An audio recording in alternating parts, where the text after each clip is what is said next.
美国海军上周五在日本冲绳本岛附近海域向外界展示了核动力航母卡尔文森号的舰载机起降训练，而日本海上自卫队也派遣直升机护卫舰伊势号参加了联合训练。这次联演被外界称为美日航母进行协同演练。 在卡尔文森号全长300余米的甲板上 ，F-18战斗机依次起飞。与此同时，日本海上自卫队的直升机护卫舰伊势号正在附近航行。卡尔文森号核动力航母战斗群此前还与伊势号在南海海域进行了大规模反潜防空演习。此外，双方战舰还进行了海上补给训练。4名日本海上自卫队联络官登上了卡尔文森号航母。那么我们比较关注的是这一次演习发生在南海。 那这种演习在过去是很少出现，它的核心就是加强这个美日同盟在具体军事指挥方面的合作。事实上，日本自民党正为新版防卫计划大纲制定框架草案，以求在今年底敲定。其中就提出要拥有破坏他国弹道导弹发射基地，也就是所谓对敌基地反击能力。而围绕这一目标，防卫计划大纲草案呼吁直升机护卫舰出云号有必要改装，以打造成事实上的航母。 出云号与参与美日联演的伊势一样，都属于直升机母舰，类似两栖攻击舰，只需要稍加改装，在甲板涂上防烧层，就能搭载 F-35B 型短距固定翼战斗机，成为真正的轻型航母。外界注意到，本月初6架 F-35B 型战机在美国黄蜂级两栖攻击舰上完成起降，美军将领评价这一历史性部署将使美军两栖攻击舰作战能力升格到准航母水平，改变未来两栖作战模式。 它过去约束它的主要是它自己的这个宪法，所谓的这个和平宪法。另外，美国过去也不允许日本发展这个攻击型的武器，它这种做法确实是在建造真正的航母。那么在未来，它很有可能会这么做。 由于拥有对敌基地反击能力，与日本现行的和平宪法相冲突，安倍政府一直在推进修宪进程。不过，受近日不断延烧的森友学园事件影响，安倍内阁支持率从本月初的48.1%大幅下降至38.7%，创下安倍内阁成立5年来新低。受此影响，9月自民党总裁选举的前景也变得不太明朗，这也为安倍力争推进的修宪蒙上阴影。 鉴于森友学园事件丑闻延烧，联合执政的公民党内认为此时已顾不上修宪，而作为修宪势力一直受到安倍期待的希望之党和日本维新会也突然发狠话称，现在不是能进行讨论修宪的环境。观察指，考虑到需要朝野政党广泛赞同的国会提议修宪和之后的国民投票，在当前安倍政府信用产生动摇的情况下，要实现修宪的目标，希望十分渺茫。 复旦大学美国研究中心教授张家栋向深圳卫视分析认为，尽管安倍修宪或因当前的丑闻受到影响，甚至会因民意支持率低暂时搁置，但是由于右翼势力的逐渐抬头，日本修改和平宪法的企图和努力不会停止，这一点值得注意。 即使安倍不当首相，修宪恐怕也会继续下去。日本的这个右翼势力很强大，的修宪或者做一系列的举动，恐怕是难以阻挡的。 周一，日本国会参议院集中审议森友学园问题，在野党质疑，由于安倍去年2月表示，若自己和夫人参与地价门，自己愿意辞职，这成为财务省官员日后篡改公文的导火索。但安倍反驳说，根本不掌握财务省有什么公文，也不可能指示官员篡改。書き換えがなされたとされる2月下旬から4月には、すでに妻が名誉校長でありまして、講演に行ったこと、すでに 知られていたことであり、国会でも議論になっていました。私の妻の記述にかどうかに関わりなく削除されたものと思われる。 安倍表示，即便是篡改前的文件，也能看出自己和妻子完全与事件无关。不过，他也为财务省篡改问题道歉。他说，所有行政部门的最终责任都在自己。对于在野党要传唤安倍夫人，安倍拒绝。他说，安倍昭惠今後会辞去几乎所有名誉职务。国有地の売却あるいは 認可について私も妻も一切関与していない。妻についてのですねご質問については私は誠意を持ってお答えをさせていただいている。安倍当天并没有对支持率下跌问题进行回应。周一上午，13届全国人大一次会议决定的官员名单中，2位国务委员魏凤和与王毅以及中国人民银行行长格外引人关注。外界认为，在中国步入新时代的伟大征程中，3人将具体负责国防、外交、货币与金融政策的具体落实。而国务委员魏凤和与王毅还兼任防长与外长，也进一步显示出中国国防与外交事务的重要性。国务委员是国务院的组成人员之一，也是国务院常务会议的组成人员之一。国务委员协助国务院总理工作，受总理或国务院常务会议的委托，负责某些方面的工作或重大的专项任务。国务委员的人选由国务院总理提名，经全国人民代表大会投票决定，并由国家主席根据全国人大会议的决定任命。此次任命的5名国务委员中，魏凤和与王毅来自国防和外交系统，魏凤和还担任国防部部长、中央军事委员会委员，而王毅还担任外交部部长。魏凤和从1970年起长期在解放军第2炮兵部队服役，从一名战士做起，曾任第2炮兵部队副参谋长、参谋长。2010年，魏凤和出任解放军副总参谋长。2年后，魏凤和回到2炮，出任第2炮兵部队司令员，并跻身中央军委委员之列。2015年12月31号，火箭军正式成立之后，魏凤和又成为火箭军首任司令员。全国两会期间，魏凤和在出席13届全国人大一次会议解放军和武警部队代表团分组审议时就表示，新时代军队肩负的使命任务神圣光荣，要统筹推进军队建设改革重点任务落实，加快构建中国特色现代作战体系，从实战需要出发，从难从严训练部队，推进军民融合深度发展，着力提高新时代备战打仗能力，努力实现党在新时代的强军目标，全面建成世界一流军队，坚决维护国家主权、安全、发展利益。王毅于1982年进入外交部，2004年到2007年任驻日本国特命全权大使，2007年起先后任外交部常务副部长、党委书记、中共中央台湾工作办公室、国务院台湾事务办公室主任、中央外事工作领导小组成员、外交部部长。在两会新闻中心举行的记者会上，王毅表示，2018年是贯彻落实19大精神的开局之年，中国外交将在习近平新时代中国特色社会主义思想指引下，拿出新作为，展现新气象。除此之外，中国新任央行行长易纲也备受关注。外界认为，他将执掌的是将在新的金融监管框架中发挥更重要的作用的中央银行。在新一轮国务院机构改革方案中，央行将重新统领拟定银行业、保险业重要法律法规草案，并履行审慎监管基本制度的职责。此前负责统筹金融发展和监管的国务院金融稳定发展委员会已将办公室设在了央行。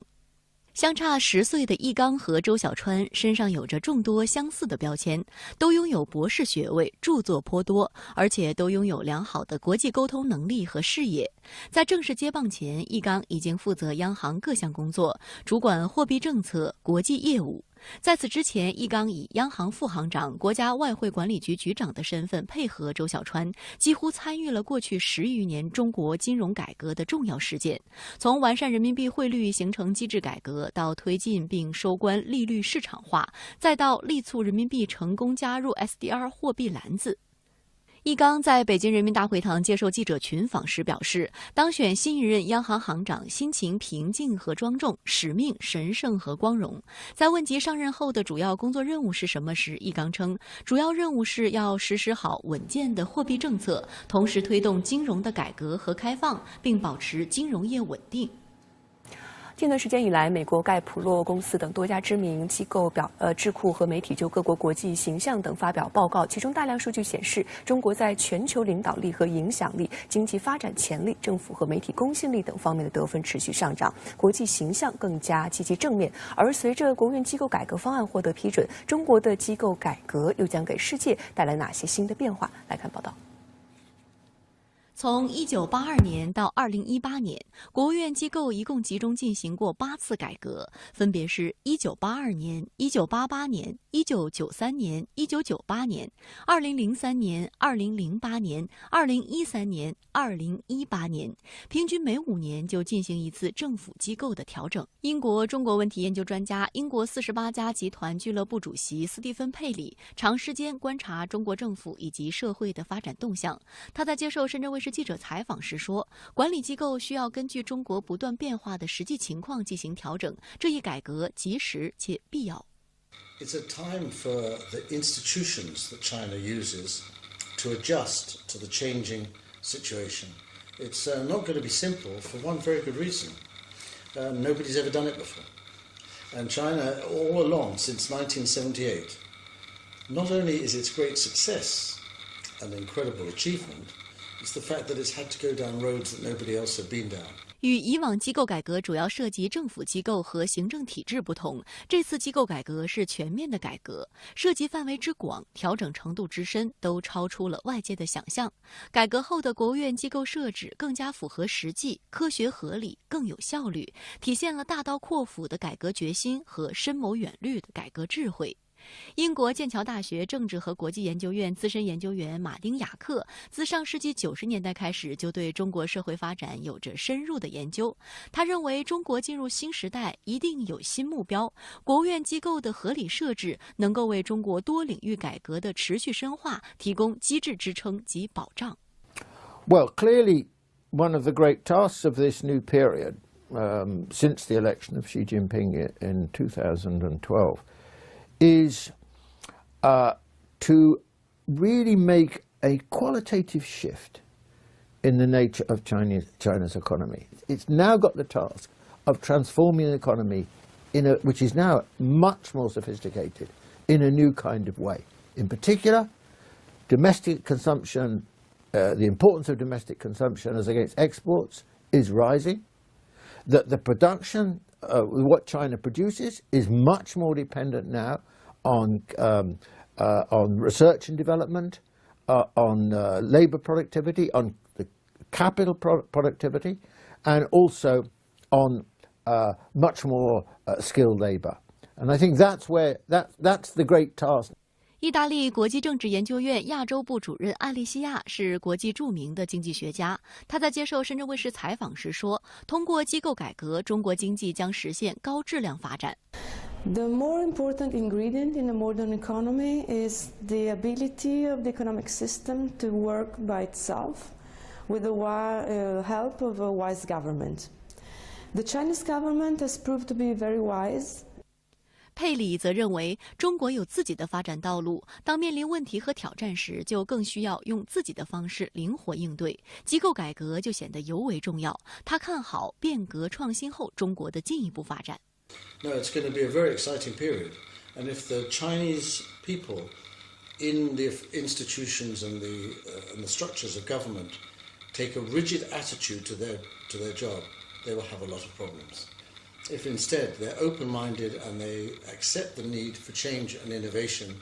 then things will move relatively smoothly. 中国的机构改革也受到路透社、英国广播公司、美国福布斯杂志和《纽约时报》等多家国际主流媒体的高度关注。路透社报道称，此次改革聚焦发展所需，使相关机构设置更为科学合理、更符合实际、更有效率，将提高政府执行力，推动高质量发展，构建起职责明确、依法行政的政府治理体系。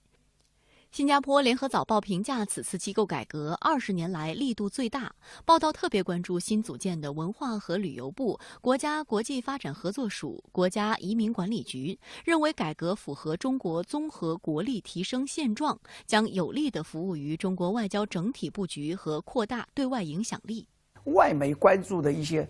重大的焦点不仅仅是经济啊，还有包括社会治理以及我们的这个改革。都是被越来越多的国家奉为这个学习的楷模。所以，一方面我们的贡献越来越多，另外一方面我们自身的这个发展经验越来越值得，或者说是其他国家越来越愿意效仿，所以导致了我们这个在国际社会上得到的认可也越来越多。普京以超过75%的高得票率成功赢得第4个俄总统任期。习近平与普京通话，向对方最新连任各自国家元首表示祝贺。为什么说中俄元首几乎同时连任是两国合作再上新台阶的重要契机？在新的6年任期内，普京将如何应对西方的外交围堵，提升国内经济盛世良点拨关键。俄罗斯总统选举尘埃落定，根据俄中央选举委员会公布的计票结果，普京成功连任，得票率和支持票数均创下历史新高。周一，国家主席习近平首先向俄罗斯当选总统普京致贺电，随后两国元首还进行了通话，向对方最新连任各自国家元首表示祝贺。习近平在电话中祝贺俄罗斯总统选举成功举行，祝贺普京连任俄罗斯总统。习近平指出，总统先生顺利当选连任是俄罗斯人民做出的正确选择，相信在总统先生领导下，俄罗斯人民一定会继续凝神聚力，团结奋进，在国家发展建设中不断取得新成就。当前中俄都处在国家发展振兴的关键阶段，相信我们两国都会沿着既定方向，坚定走自己的路，取得新的成绩。习近平强调，中俄是风雨同舟的全面战略协作伙伴，我同总统先生多次会晤，共同引领中俄关系经受住国际风云变幻的考验，达到历史最好时期。作为两个世界大国，中方愿同俄方继续携手努力，密切联系，深化合作，共同规划两国关系下一步发展，引领中俄关系走进新时代。普京在电话中再次祝贺习近平当选连任中国国家主席。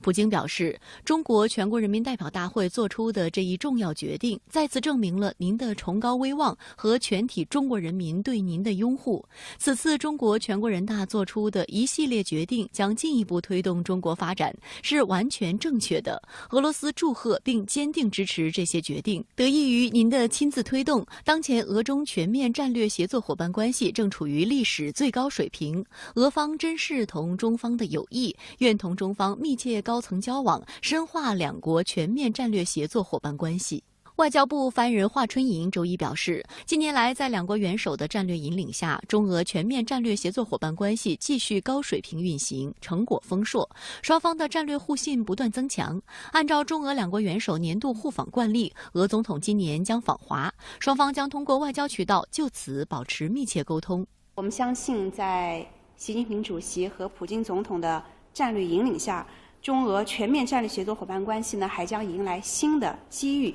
收获新的成果，为促进两国共同发展繁荣，为维护地区和世界的和平稳定做出新的更大的贡献。而普京当天在竞选总部回答现场记者提问时也表示，中国是俄罗斯的战略伙伴，莫斯科珍视与中国的伙伴关系，并将不断扩大两国关系。普京还表示，中国正在实施“一带一路”倡议等一系列大型项目，在这一框架内，各国都可以进行合作。Китай наш стратегический партнер. Уровень отношений между Россией и Китаем беспрецедентно высокий. Мы этим очень дорожим. Мы поздравляем председателя Си Цзиньпиня с его переизбранием на новый срок в качестве председателя КНР и выражаем уверенность, что под его руководством Китай, а с нашей стороны Россия, безусловно, будут делать все для того, чтобы наращивать российско-китайское взаимодействие. 事实上，积极发展俄中关系是普京一直以来奉行的政策。早在普京开启上个任期之前，他就曾指出，俄罗斯需要繁荣而稳定的中国，中国也需要一个强大而成功的俄罗斯。2017年，在中俄领导人的共同推动下，双方共同发表了关于进一步深化全面战略协作伙伴关系的联合声明，两国关系再上新台阶。分析认为，普京的连任毫无疑问意味着俄罗斯对华关系将保持稳定性和连续性。首先，中俄互为最大邻国，高水平的中俄关系已成为普京外交政策的重要战略支撑。在俄罗斯与西方关系短期难有较大改善的情况下，继续保持中俄关系积极发展的势头，不但符合当前国际形势，也符合俄罗斯的长远利益。第二，俄罗斯自2014年提出的向东转战略与中国的一带一路倡议相契合。在这一大背景下，两国在能源、航空、航天、基础设施等领域的战略性大项目合作取得了显著进展。此此外，在上海合作组织和金砖国家机制等多边合作框架下，中俄双方通过长期的密切协作，共同拓展了合作空间，增强了政治互信。未来双方加强关系，将更有利于推动国际秩序和全球治理体系朝着更加公正合理的方向发展。俄罗斯问题专家盛世良对深圳卫视记者表示，中俄元首几乎同时连任，不仅是一个巧合，也是两国在维持现有合作水平并继续上新台阶的重要契机。在这之前呢，已经定了好多规划，也有好多大的项目，特别是经济、人文合作、交通领域的合作、金融方面的合作，这些合作项目呢，现在都需要落实。两个国家领导人呢，连任，对于推动两个国家今后的这个合作的落实，都会起到非常好的作用。俄罗斯中央选举委员会周一表示，初步数据显示，俄罗斯总统大选投票率为67.47%。根据对99.84%选票的统计，普京以76.66%的支持率赢得大选，超过5620万选民支持普京。这两个数字均创下普京4次参选总统的最佳纪录。2000年大选中，普京获得3970万选民支持，支持率为52.9%。2004年的这两个数字分别为4960万和71.31%， 2012年则为4560万和63.6%。普京周日晚在克里姆林宫附近的广场与支持者见面，在讲话中，普京呼吁国民团结。Очень важно привлечь на свою сторону и тех, кто мог голосовать и за других кандидатов. Нам это единство нужно для того, чтобы двигаться вперед. А для того, чтобы двигаться вперед, мы должны ощущать и чувствовать локоть каждого гражданина страны. 盛世良认为，此次俄罗斯大选包括普京在内，共有8名候选人，各自政治色彩不同，政见也不同，所以普京在胜选后强调民众团结很有必要。而且此次选举时间点3月18号，正好是俄罗斯收回克里米亚4周年。这一巧妙的时间安排，既彰显普京的政绩，也有助凝聚俄罗斯的民心和民族自豪感。针对国内经济，普京认为各方不应该只看到眼前的利益，而是要为国家的长远着想。俄罗斯需要突破。过去几年，由于石油的价格下跌以及西方国家制裁，俄罗斯经济艰难前行。经济危机下，俄罗斯通货膨胀率从2014年开始急剧上升，工人实际工资下跌，民众生活水平持续下降。4年以后，俄罗斯经济已经度过最艰难阶段，开始复苏，通胀率慢慢回稳。2017年达到近年最低值至2.5%，外贸也有可观增长。2017年外贸总额激增25%，扭转连续3年下降的局面。不过，若要确保经济长期增长，普京必须解决结构性问题，减少对能源出口的过度依赖，增加那个非原料产品的出口。还有呢，就是那个要增加那个对非原料部门的一些辅助，实现的进口替代等等，这些措施呢，看来都会起一些作用。但是短期内经济振兴比较难，预期呢，俄罗斯未来5-6年里头呢，经济的增长率呢，可能也就是2多一点。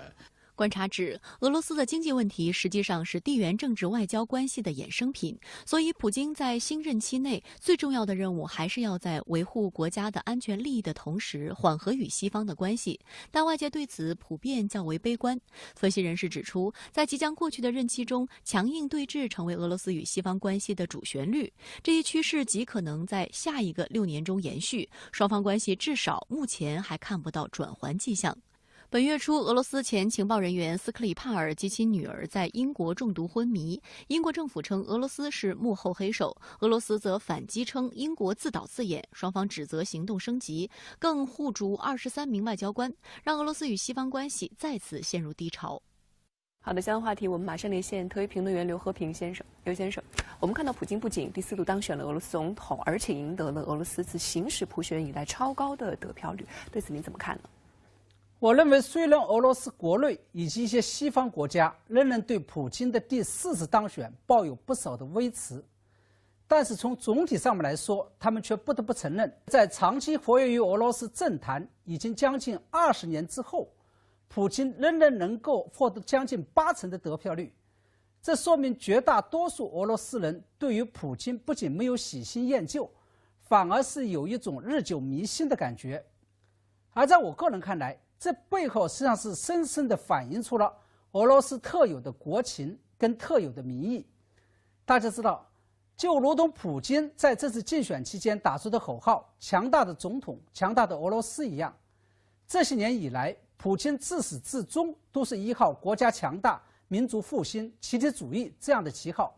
来调动俄罗斯人的积极性的。绝大多数俄罗斯人还就是吃这样一套东西，以至于每当大选的时候，普京只要高举起正面旗帜，就能够所向披靡，无往而不胜。这也就意味着，虽然俄罗斯在政治制度，尤其是选举制度上，大致移植了西方的那一套东西，但是在社会文化与价值观念上，仍然保持了俄罗斯民族几千年以来的固有特色，并没有转向西方人所期待的社会文化与价值观念。尤其值得注意的是，不仅绝大多数俄罗斯人是因为普京再现了俄罗斯的强大，普京在外交政策上特别强硬而支持普京，而且俄罗斯年轻人中支持普京的人更是接近90%。这种现象也就意味着，当前俄罗斯实行的强人政治与强国政治仍将会维持相当长一段时间。那么普京当前执政已经将近20年，你又如何来评价他的执政成就以及未来的这种方向？我记得普京曾经说过一句让世人耳熟能详的话：“给我20年，我还你一个强大的俄罗斯。”因此今天的俄罗斯是否强大了，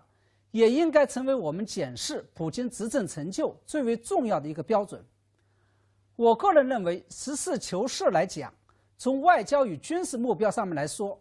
普京的确是给俄罗斯人提了气，让绝大多数俄罗斯人认为自己又实现了强国梦。这主要体现在一个是在乌克兰问题上面，俄罗斯不仅在阻止北约与欧盟东扩上出了重手，而且更为让俄罗斯人感到自豪的是，普京收复了克里米亚。二是在叙利亚问题上面，普京以反恐的名义果断出兵，不仅帮助巴沙尔稳住了政权，保住了俄罗斯在中东的唯一军事基地，而且在中东地区团结了什叶派，跟以美国领导的逊尼派在中东形成了两强鼎立的态势，从根本上重塑了中东的地缘政治与军事格局。三是虽然没有能够让俄罗斯的军力重新变得像苏联那样强大，但是却正在有条不紊地重塑着俄罗斯的军队。但是从经济民生的角度上面来讲，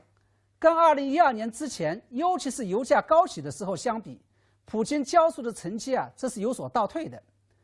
这一个方面是因为国际油价的暴跌，使得过度依赖能源出口的俄罗斯经济雪上加霜；另外一方面是因为普京在外交与军事上对外用强的做法，跟发展经济与改善民生是存在着严重的冲突的。正是因为普京在乌克兰与叙利亚问题上的强硬态度，才使得俄罗斯遭到了西方国家在经济上的强力制裁，并因此而导致俄罗斯的物价飞涨，卢布贬值。同时在经济不景气的情况下，仍然坚持大力发展军备，也使得老百姓的民生变得更加艰难了。当然，即使在这种情况下，普京仍然能够以如此之高的得票率再度当选，说明在国家强大与个人权力之间，拥有大国情结的俄罗斯人仍然是选择了前者。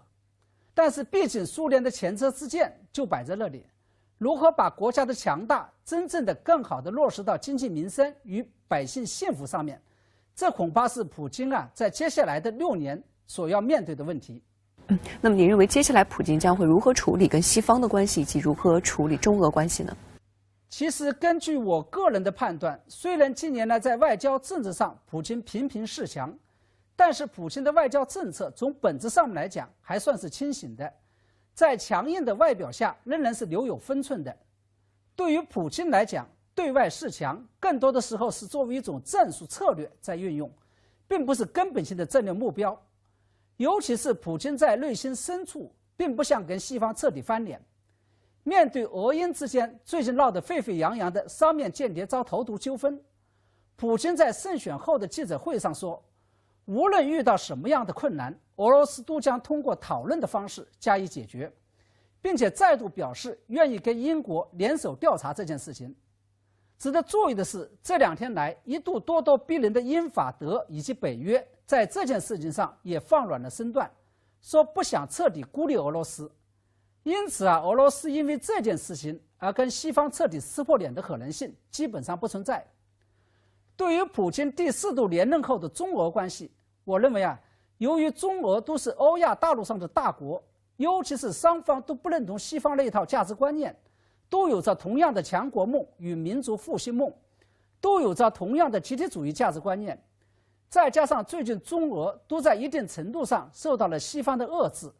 因此虽然中俄再度结盟跟西方打一场新冷战的可能性不存在，但是中俄进一步走近，战略伙伴关系更加紧密，这种情况是完全有可能的。好的，感谢刘和平先生在线与我们分享您的观点，谢谢。目前半岛局势转暖，相关方近日也积极进行外交斡旋。朝鲜外相李永浩周一结束瑞典之行返朝之际，朝鲜外务省北美局副局长崔强一则赴芬兰出席朝美韩半官方对话。外界认为朝鲜或在为5月的美朝领导人会谈铺路。与此同时，美日韩3国高官也在美国举行会晤，就半岛局势协调立场。朝鲜外相李永浩结束为期4天的瑞典访问行程之后，于周一上午抵达北京首都机场，并将于周2启程返回朝鲜。李永浩在同瑞典外长瓦尔斯特伦举行的会谈上，双方就释放被朝鲜扣留的美国人问题及美朝领导人会谈等交换意见。瑞典外交部周日发表声明称，双方就半岛安全局势重点交换意见，并商定采取外交努力继续保持协商，促使纷争得到和平解决。声明还指出，双方还就包括中国、美国、韩国、日本和俄罗斯在内的区域安全和合作问题进行了探讨。有分析指，这意味着双方针对重启6方会谈的可能性进行了意见交换。不过，外界注意到，瑞典外交部未直接谈及朝美领导人会谈。美国总统特朗普上周5与韩国总统文在寅通电话，再次表明对举行朝美领导人会谈的意愿，但朝鲜方面尚未正式就此发声。而朝中社针对外务相访问瑞典一事，只是在周日进行了简单的报道，仅写道，在礼仪性访问和会谈中，双方就双边关系及相关关心的问题进行了讨论。应该说，互信缺失是一个非常重要的问题，而有一个中间方在其中起到一定的桥梁作用，有助于了解双方之间的立场和底线。而一方面呢，目前大家正在推动朝美之间的对话，而另外一方面呢，恐怕呢，美国对朝鲜也有一些具体的要求，而瑞典呢，在发挥沟通作用的时候呢，也会向朝方传递相关的信息。而在李永浩离开瑞典之际，据央视报道，朝鲜外务省北美局副局长崔强一则在周日经由北京首都机场前往芬兰，将出席在芬兰举行的美韩朝半官半民对话。美韩朝3国各派6人与会，共18人。据外交消息人士透露，美国前驻韩大使凯瑟琳·斯蒂芬森、韩国前任外交官和学界人士等将出席此次对话。分析认为，在朝美将于5月底举行领导人会谈的情况下，此次对话具有一定的试探性质。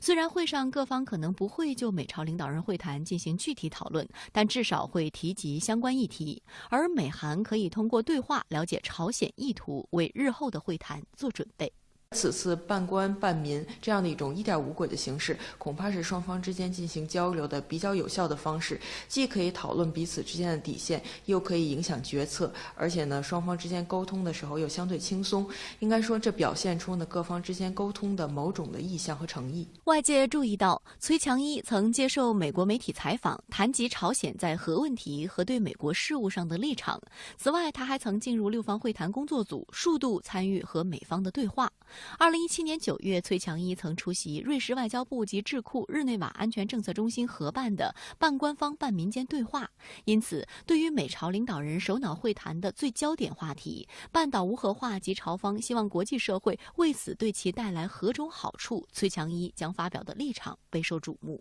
而在周日，康金和在美国哥伦比亚广播公司播出的访谈中称，朝鲜最高领导人金正恩正就特朗普出人意表接受会谈邀请的决定进行评估。针对半岛局势出现的新变化，美日韩三国也加强沟通。当地时间16号到17号2天，美日韩三国高官在洛杉矶举行了会晤，就朝鲜半岛无核化、朝韩和美朝领导人会谈等事宜交换了意见。韩国青瓦台国家安保室室长郑义溶、美国白宫国家安全事务助理麦克马斯特、日本国家安保局局长谷内正太郎出席会议，三国就朝鲜以及半岛彻底无核化进行了讨论，并商定在今后的几周里继续保持紧密合作。外界分析，这一会晤可能起到了为美朝领导人会晤做准备的作用。无核化这个议题设置如何推进，这个步骤上呢，韩国呢想设计一个路线图，那么按照自己的路线图呢，这个朝美能够真诚谈下来，谈出成果来。那么日本方面呢，半岛这个对话当中，日本不愿意自己被边缘化，那么安倍已经表示愿意出核设施检查的30亿日元的这个费用。值得注意的是，有美媒援引政府人士的话报道称，为了实现特朗普与金正恩的会谈，美国中央情报局正在通过与朝鲜情报机关侦察总局的非正式渠道推进筹备工作。有观察指出，在这个过程中，中情局局长蓬佩奥参与度很大，而特朗普本月13号突然解除蒂勒森的国务卿职务，选择蓬佩奥作为后任的背景因素在此。外界注意到，蓬佩奥与韩国国家情报院长徐勋频繁磋商。本月8号，特朗普与韩国总统府国家安保室室长郑义溶会晤时，蓬佩奥也在座。有消息称，中情局被认为今年1月下旬就得到了情报，内容是朝鲜希望在韩国与出席平昌冬奥会开幕式的美国副总统彭斯进行会谈。去年5月，美国中情局宣布新成立了专门负责朝鲜核武器和导弹威胁的特殊机构朝鲜任务中心。中情局在一份声明中说，这个朝鲜任务中心将把情报局所有经验丰富的探员集中在一起，利用其经验和创造力来应对朝鲜问题。从2015年10月起，为应对安保危机，中情局打破各机构间的隔断，成立了10处任务中心，但设立负责特定国家的任务中心尚属首次。对于美朝会谈，美国国内也有人不看好。美军太平洋司令部司令哈里斯日前在参议院军事委员会听证会上就称，持续进行核与导弹开发的朝鲜是对亚太地区最为急迫的威胁。对于美朝会谈的成果，他认为不能过度乐观地看待，主张应冷静看清无核化能否取得进展。相关话题马上连线特约评论员孙兴杰先生。孙先生，韩外长声称相信金正恩正评估美朝会谈有什么样的意涵呢？韩国外长康金和在美国哥伦比亚广播公司的节目中有这样的表述，他说：“我们认为朝鲜领导人正在进行评估，我们宁愿相信他们，在发布公开讯息之前，给他足够的时间考量。”这番话基本透露了目前美朝会面的底细，实际上也让美朝会面的热度在下降。从韩国代表团在白宫宣布美朝首脑会晤的消息之后，特朗普通过正式渠道以及个人的推特都表达了与金正恩会面的意愿，而且国务卿蒂勒森也被特朗普解职了。其中一个原因就是蒂勒森并不赞成美朝之间如此仓促地举行最高级别的会面。然而，美朝会面这个大新闻一直缺少一个主角，那就是朝鲜。到目前为止，我们没有看到朝鲜发表关于美朝会面的信息。朝鲜的静默无疑引起了各种各样的猜测：一是韩国青瓦台安保室长郑义溶传递的口信是不是可信的？金正恩如果表达过热切的与特朗普会面的意愿的话，为什么在美国做出表态之后没有做出对等的回应呢？二是朝鲜的静默可能是一种谈判的策略，提高谈判的筹码，而美韩现在处于被动的状态。如果不举行美朝会晤，那么美国便棋出一招。因此，美韩率先宣布美朝会面，使得美朝会面如箭在弦，失去了先机。康金和坦陈，朝鲜正在进行评估，也说明韩国对朝鲜的态度把握不准。评估的到底是什么意思呢？是见还是不见，还是见面的时间地点区别还是非常大的。而他说，我们宁愿相信他们，事已至此，不相信又能如何呢？那么美日韩之间就朝核问题进行了磋商，您对此有什么样的分析？在韩国成功穿梭于美朝，并且促成美国宣布举行美朝最高首脑会晤之后，美日韩三边关系的性质发生了变化。在此之前，美日关系要好于美韩关系，更好于韩日关系。在应对朝鲜半岛问题上，美日是紧密的搭档。但是在韩国穿梭外交之后，日本发现自己被越顶了。特朗普答应举行美朝会晤之后，打电话通知了日本首相安倍晋三。一夜之间，日本在美日韩三边关系中的优势地位丧失了，甚至处于边缘化的状态。因此，日本现在急于改变自己的被动的状态，主动要求与韩国外长会面。主要的诉求呢，一是在半岛问题上一定要带着日本一起玩；二是日本的诉求需要体现在朝韩和美朝首脑会晤之中。朝韩问题的形成的套娃式的关系，在美朝关系发生变化的时候，必然会带来连锁反应。原有的多层博弈的结构也已经启动了。朝韩关系缓和以及可能的美朝首脑会晤，并不会必然带来结构性的变化。美日韩三边关系还是美国的优先选项，而日本的利益诉求呢？除了绑架人质问题之外，还有就是朝核威胁。日本支持美朝韩关系改善的前提就是保障日本的安全，因此日本希望朝韩美朝会晤的时候，不仅要提到无核化的问题，还要提到废除中短程导弹。当然，日本的诉求，美韩在多大程度上能够照顾到，还是有变数的。与此同时，日本也把朝韩以及美朝的会面看得太重了。到目前为止，朝鲜在核岛问题上并没有做出明确的承诺和表态。现在美日韩所谈到的，包括废除朝鲜中短程导弹的无核化的目标，可能在很大程度上是一种单方面的想象。美国太平洋司令哈里斯放言不要对美朝会谈过于乐观，对此您怎么解读？哈里斯已经被提名为美国驻澳大利亚大使，即将卸任太平洋司令，可能讲的是真话，也可能是气话。对于特朗普总统来说，这番话意味着美朝会面可能没有得到军方的有力的支持。另外一方面，像哈里斯这些人可能为美朝会面失败做好了准备，毕竟军人要为战争做好准备。哈里斯还说，没有对朝鲜有限目标的流鼻血的打击计划，一旦发生冲突，可能就是大规模的战争。其实也是对朝鲜的恐吓。从谈判的时机来说，可能美朝会面的决定有些仓促，以至于现在为了准备会面，美国需要逆向的操作，要弥补之前的不足。比如现在美朝韩举行的1.5轨的会晤试探底线，可以反衬出美国在做出这一决定之前，并没有充分的沟通，甚至存在着信息的不对称。朝鲜外长李永浩访问瑞典举行了会谈，但是没有透露出美朝会晤的信息。现在透露的信息只是说，根据联合国安理会的决议，朝鲜有必要放弃核岛开发计划。显然，这些信息与此前韩国所传递出来的朝鲜无核化的意愿有很大的不同。为了美朝会晤，美国现在从基础开始做起，1.5轨的接触，如果还是不能够得到朝鲜无核化的表述的话，那么美朝会晤的前景是比较暗淡的。距离美朝首脑会晤只有2个月时间，如果彼此还在评估打量对方的话，那么哈里斯的悲观的态度可能是比较务实和真实的。现在美方的立场也在回退，包括极限施压、军事选项以及强化美日韩协调都回到了从前，而朝鲜也没有在无核化的问题上做出什么承诺。唯一不同的是，特朗普已经发出了会面的信息，缓和的气氛与目前结构性的矛盾之间形成了越来越大的脱节。现在的焦点就是朝鲜能不能确认韩国此前发出的信息是真实的，没有这个前提，半岛的缓和可能就会烟消云散。好的，感谢孙英杰先生在线与我们分享您的观点，谢谢。节目的最后，让我们一起来欣赏一段首创将光、音乐和科技结合的创新舞蹈。也感谢您收看今天的直播港澳台。改革的重要事件，从完善人民币汇率形成机制改革，到推进并收官利率市场化，再到力促人民币成功加入 SDR 货币篮子。易纲在北京人民大会堂接受记者群访时表示，当选新一任央行行长心情平静和庄重，使命神圣和光荣。在问及上任后的主要工作任务是什么时，易纲称，主要任务是要实施好稳健的货币政策，同时推动金融的改革和开放，并保持金融业稳定。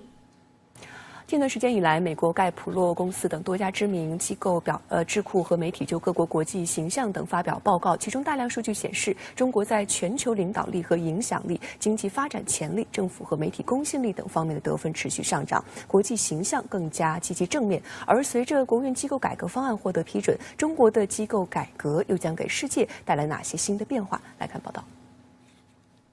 从1982年到2018年，国务院机构一共集中进行过8次改革，分别是1982年、1988年、1993年、1998年、2003年、2008年、2013年、2018年，平均每5年就进行一次政府机构的调整。英国中国问题研究专家、英国48家集团俱乐部主席斯蒂芬·佩里长时间观察中国政府以及社会的发展动向。他在接受深圳卫视记者采访时说，管理机构需要根据中国不断变化的实际情况进行调整，这一改革及时且必要。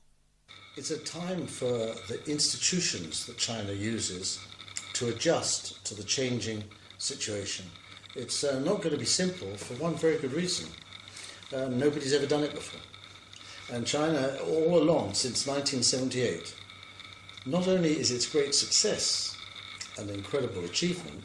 it's the fact that it's had to go down roads that nobody else had been down. 与以往机构改革主要涉及政府机构和行政体制不同，这次机构改革是全面的改革，涉及范围之广、调整程度之深，都超出了外界的想象。改革后的国务院机构设置更加符合实际、科学合理、更有效率，体现了大刀阔斧的改革决心和深谋远虑的改革智慧。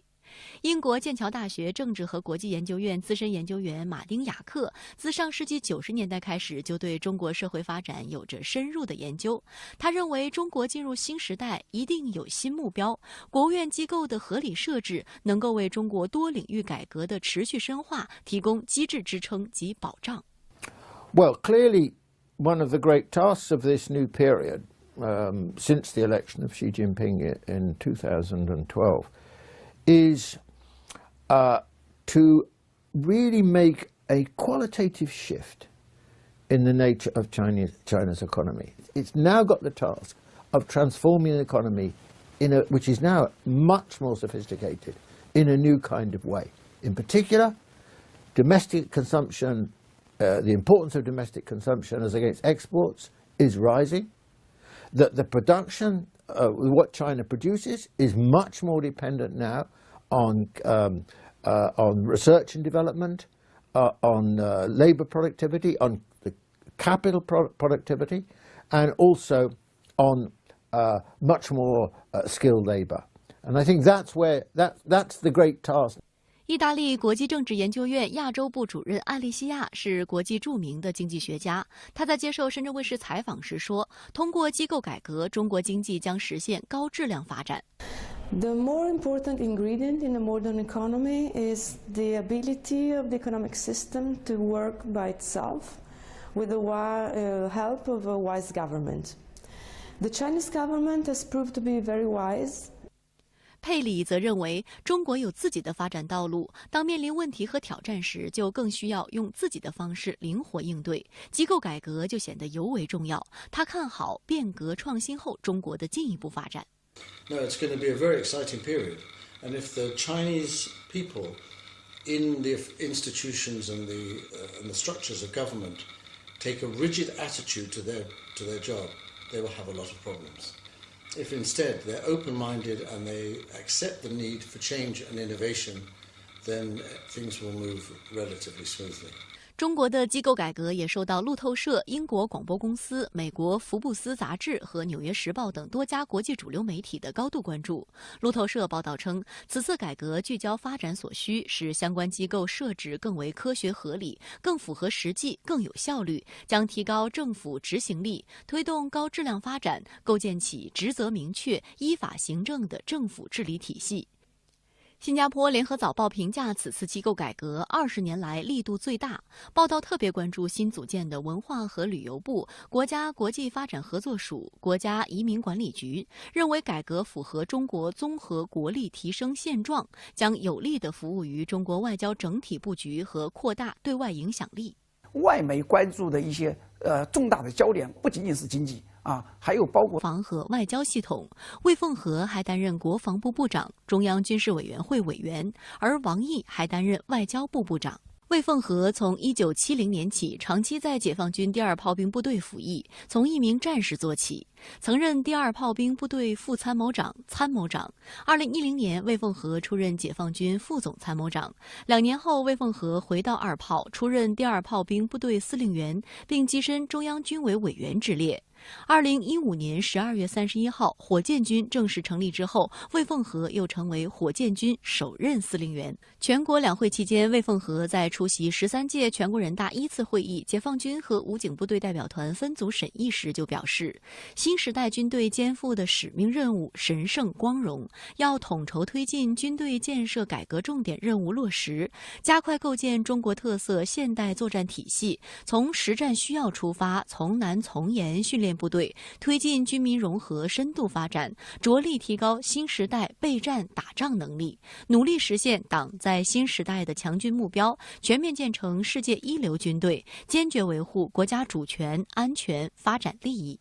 王毅于1982年进入外交部，2004年到2007年任驻日本国特命全权大使，2007年起先后任外交部常务副部长、党委书记、中共中央台湾工作办公室、国务院台湾事务办公室主任、中央外事工作领导小组成员、外交部部长。在两会新闻中心举行的记者会上，王毅表示，2018年是贯彻落实19大精神的开局之年，中国外交将在习近平新时代中国特色社会主义思想指引下，拿出新作为，展现新气象。除此之外，中国新任央行行长易纲也备受关注。外界认为，他将执掌的是将在新的金融监管框架中发挥更重要的作用的中央银行。在新一轮国务院机构改革方案中，央行将重新统领拟定银行业、保险业重要法律法规草案，并履行审慎监管基本制度的职责。此前，负责统筹金融发展和监管的国务院金融稳定发展委员会已将办公室设在了央行。相差10岁的易纲和周小川身上有着众多相似的标签，都拥有博士学位，著作颇多，而且都拥有良好的国际沟通能力和视野。在正式接棒前，易纲已经负责央行各项工作，主管货币政策、国际业务。在此之前，易纲以央行副行长、国家外汇管理局局长的身份配合周小川，几乎参与了过去10余年中国金融同的国会提议修宪和之后的国民投票。在当前安倍政府信用产生动摇的情况下，要实现修宪的目标，希望十分渺茫。复旦大学美国研究中心教授张家栋向深圳卫视分析认为，尽管安倍修宪或因当前的丑闻受到影响，甚至会因民意支持率低暂时搁置，但是由于右翼势力的逐渐抬头，日本修改和平宪法的企图和努力不会停止，这一点值得注意。即使安倍不当首相，修宪恐怕也会继续下去。日本的这个右翼势力很强大，的修宪或者做一系列的举动，恐怕是难以阻挡的。周一，日本国会参议院集中审议森友学园问题，在野党质疑，由于安倍去年2月表示，若自己和夫人参与地价门，自己愿意辞职，这成为财务省官員日後篡改公文的导火索。但安倍反驳說，根本不掌握財務省有什麼公文，也不可能指示官員篡改。書き換えがなされたとされる2月下旬から4月には、すでに妻が名誉校長でありまして、講演に行ったこと、すでに知られていたことであり、国会でも議論になっていました。私の妻の記述にかどうかに関わりなく削除されたものと思われる。安倍表示，即便是篡改前的文件，也能看出自己和妻子完全与事件无关。不过，他也为财务省篡改问题道歉。他说，所有行政部门的最终责任都在自己。对于在野党要传唤安倍夫人，安倍拒绝。他说，安倍昭惠今後会辞去几乎所有名誉职務。国有地の売却あるいは認可について私も妻も一切関与していない。妻についてのですねご質問については私は誠意を持ってお答えをさせていただいている。安倍当天并没有对支持率下跌问题进行回应。周一上午，13届全国人大一次会议决定的官员名单中，2位国务委员魏凤和与王毅以及中国人民银行行长格外引人关注。外界认为，在中国步入新时代的伟大征程中，3人将具体负责国防、外交、货币与金融政策的具体落实。而国务委员魏凤和与王毅还兼任防长与外长，也进一步显示出中国国防与外交事务的重要性。国务委员是国务院的组成人员之一，也是国务院常务会议的组成人员之一。国务委员协助国务院总理工作，受总理或国务院常务会议的委托，负责某些方面的工作或重大的专项任务。国务委员的人选由国务院总理提名，经全国人民代表大会投票决定，并由国家主席根据全国人大会议的决定任命。此次任命的5名国务委员中，魏凤和与王毅来自美国海军上周五在日本冲绳本岛附近海域向外界展示了核动力航母卡尔文森号的舰载机起降训练，而日本海上自卫队也派遣直升机护卫舰伊势号参加了联合训练。这次联演被外界称为美日航母进行协同演练。在卡尔文森号全长300余米的甲板上 ，F-18战斗机依次起飞。与此同时，日本海上自卫队的直升机护卫舰伊势号正在附近航行。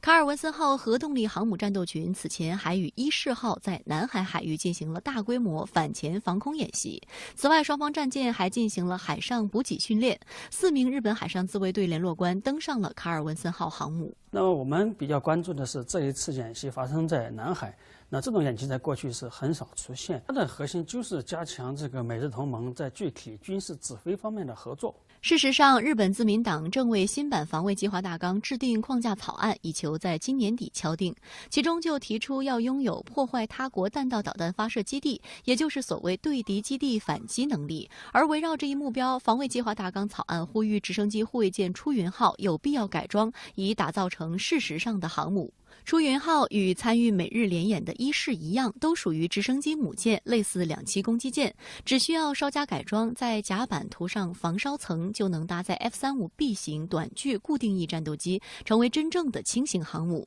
外界注意到，本月初6架 F-35B 型战机在美国黄蜂级两栖攻击舰上完成起降，美军将领评价这一历史性部署将使美军两栖攻击舰作战能力升格到准航母水平，改变未来两栖作战模式。它过去约束它的主要是它自己的这个宪法，所谓的这个和平宪法。另外，美国过去也不允许日本发展这个攻击型的武器，它这种做法确实是在建造真正的航母。那么在未来，它很有可能会这么做。由于拥有对敌基地反击能力与日本现行的和平宪法相冲突，安倍政府一直在推进修宪进程。不过，受近日不断延烧的森友学园事件影响，安倍内阁支持率从本月初的48.1%大幅下降至38.7%，创下安倍内阁成立5年来新低。受此影响，9月自民党总裁选举的前景也变得不太明朗，这也为安倍力争推进的修宪蒙上阴影。鉴于森友学园事件丑闻延烧，联合执政的公民党内认为此时已顾不上修宪，而作为修宪势力一直受到安倍期待的希望之党和日本维新会也突然发狠话称，现在不是能进行讨论修宪的环境。观察指，考虑到需要朝野政党广泛赞